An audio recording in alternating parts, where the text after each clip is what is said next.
Hello interns, I thought I'd make you some videos so that you feel a little bit more comfortable and confident with your skills here. So welcome to the wonderful world of WordPress. This is what I see. Your screen looks different, but I can see Claire is currently working on her story. If I hit drafts, I get to see every single draft. So going here, if you email me that your draft is done, I hit drafts and then I can look to see where you are.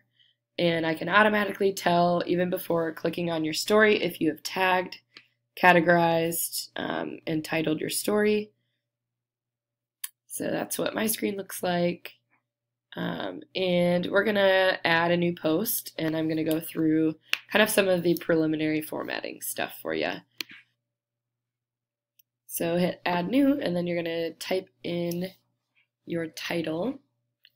Again, I'm not going to post this, so I'm not going to have much content here, but I'm going to type Amazing Summer 2019 Interns. Then I'm going to click into the body, and in italics, put my byline.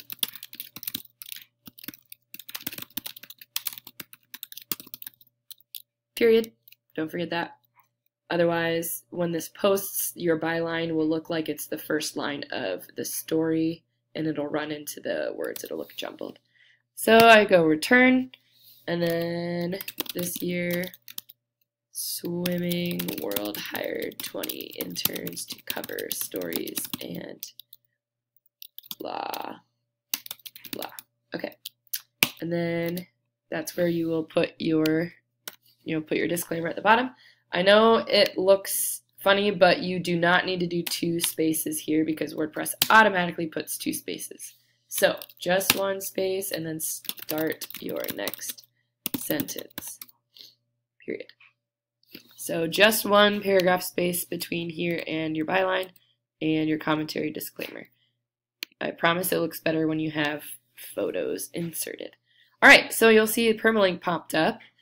This is important. You want your permalink to match your title exactly, otherwise nobody will find your story on a Google search because it won't match and you won't get the green light for SEO, which we will go over in a new video.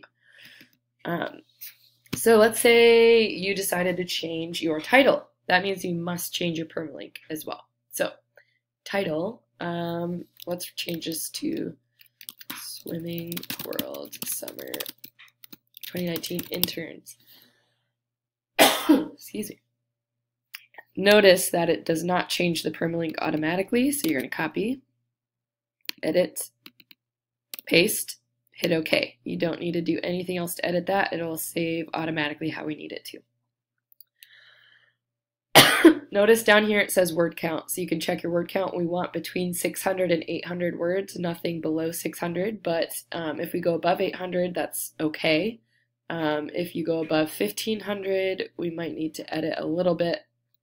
But then I want you to look at categories and choose your category. You can choose multiple, but you always need to uncheck uncategorized. For some reason, I don't even think it's on here anymore, which is good, but we never want to check uncategorized. Then most of you are going to be checking college and commentary. Doesn't really matter which one you click as primary, but you can make one primary. If you want commentary primary, you can switch it. Don't hit home slider. That means it goes on our homepage. Only our CEO approves those. Let's see. Scroll down here. We will talk about meta description and SEO in a little bit. This is just kind of a preview of what we do. So make sure you always hit preview to see what your article is going to look like when it's published. So anytime you insert photos or you think you're done, hit preview and it'll show what will show up. And that's a little intro